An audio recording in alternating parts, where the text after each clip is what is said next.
Hello students, സ്വാഗതം. ഈ സെഷനിൽ ഒരു ഹെർമെറ്റിക് കംപ്രസറിന്റെ open circuit, short circuit, continuity earthing എന്നിവ എങ്ങനെ ടെസ്റ്റ് ചെയ്യുമെന്ന് നമുക്ക് മനസ്സിലാക്കാം. ലക്ഷ്യങ്ങൾ. ഈ എക്സസൈസിന്റെ അവസാനത്തോടെ നിങ്ങൾക്ക് താഴെ പറയുന്നവ മനസ്സിലാക്കാൻ കഴിയും. ക്ലാമ്പ് മീറ്റർ ഉപയോഗിച്ച് open circuit, short circuit, continuity എന്നിവ ടെസ്റ്റ് ചെയ്യുന്നത്.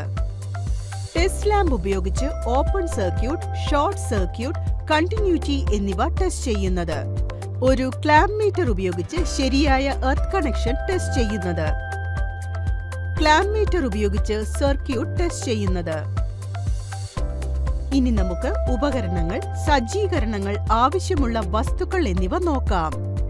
Clamp metre, insulation player, line tester, 200 watts test lamp, hermetic compressor, soap and brush, clean cloth, test board. ഇനി നമുക്ക് ഒരു ഹെർമെറ്റിക് കംപ്രസറിന്റെ test open, short, continuity, earth തുടങ്ങിയ പ്രക്രിയകൾ നോക്കാം.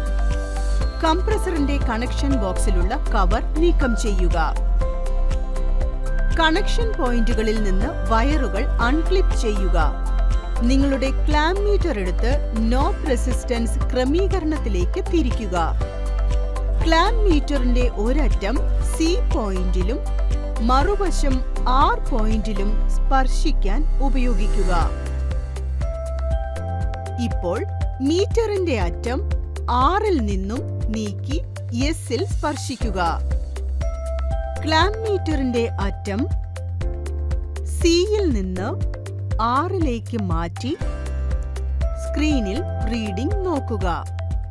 ഇത് ചെയ്യുന്നതിലൂടെ ഭാഗങ്ങളിലൂടെ വൈദ്യുതി എങ്ങനെ ഒഴുകുന്നുവെന്ന് നിങ്ങൾ പരിശോധിക്കുന്നു. എല്ലാം ശരിയായി പ്രവർത്തിക്കുന്നുണ്ടെങ്കിൽ, അതായത് നിങ്ങൾ കുറച്ച് റെസിസ്റ്റൻസോ കണ്ടിന്യൂറ്റിയോ കാണുകയാണെങ്കിൽ കംപ്രസർ നന്നായിട്ടാണ് പോകുന്നത്. യൂണിറ്റിന്റെ പ്രധാന കവർ നീക്കം ചെയ്യുക. കംപ്രസറിന്റെ കണക്ഷൻ ബോക്സിലുള്ള കവർ തുറക്കുക. കംപ്രസറിൽ നിന്ന് വയറുകൾ അൺക്ലിപ്പ് ചെയ്ത് അടയാളപ്പെടുത്തുക.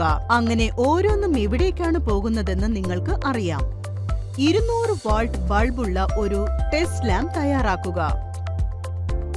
ഈ ടെസ്റ്റ് ലാമ്പ് ടെസ്റ്റ് ബോർഡിലേക്ക് പ്ലഗ് ചെയ്യുക. ടെസ്റ്റ് ലാമ്പ് ഓൺ ആക്കുക. ഒരു വയർ സിയിലേക്കും മറ്റേ വയർ ആറിലേക്കും സ്പർശിക്കുക, അതായത് മധ്യവും വലതു പിന്നും. ബൾബ് തിളങ്ങുന്നുണ്ടെങ്കിൽ അതിനർത്ഥം റണ്ണിംഗ് വൈൻഡിംഗ് കണ്ടിന്യൂറ്റി നന്നായി പ്രവർത്തിക്കുന്നു എന്നാണ്. അടുത്തതായി ആറിൽ നിന്ന് വയർ നീക്കി വലതുവശത്തെ പിൻ മുതൽ ഇടതുവശത്തെ പിൻ വരെയുള്ള എസിലേക്ക് സ്പർശിക്കുക.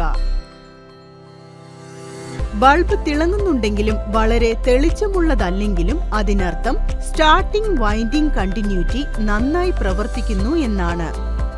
അവസാനമായി വയർ സിയിൽ നിന്ന് ആറിലേക്ക് മാറ്റുക, അതായത് മധ്യത്തിൽ നിന്ന് വലതുവശത്തേക്ക്. ബൾബ് തിളങ്ങുന്നുണ്ടെങ്കിൽ റണ്ണിംഗ്, സ്റ്റാർട്ടിംഗ് വൈൻഡിങ്ങുകൾ നന്നായി പ്രവർത്തിക്കുന്നുണ്ട് എന്ന് നമ്മോട് പറയുന്നു.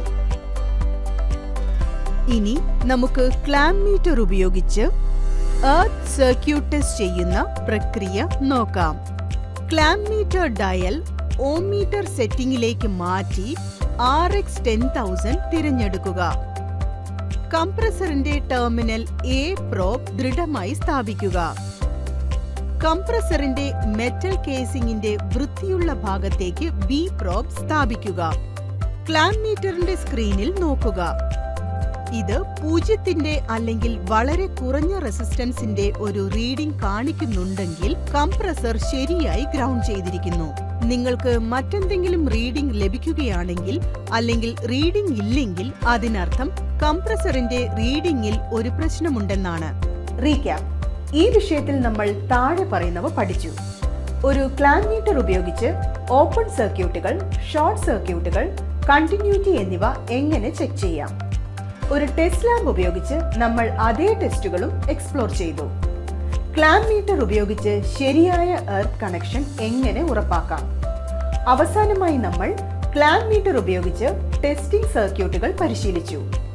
ഓപ്പൺ സർക്യൂട്ടുകൾ, ഷോർട്ട് സർക്യൂട്ടുകൾ, കണ്ടിന്യൂറ്റി, ഹെർമറ്റിക് കംപ്രസറിന്റെ എർത്ത് കണക്ഷൻ എന്നിവ എങ്ങനെ പരിശോധിക്കാമെന്ന് എല്ലാവർക്കും മനസ്സിലായെന്ന് ഞാൻ വിശ്വസിക്കുന്നു.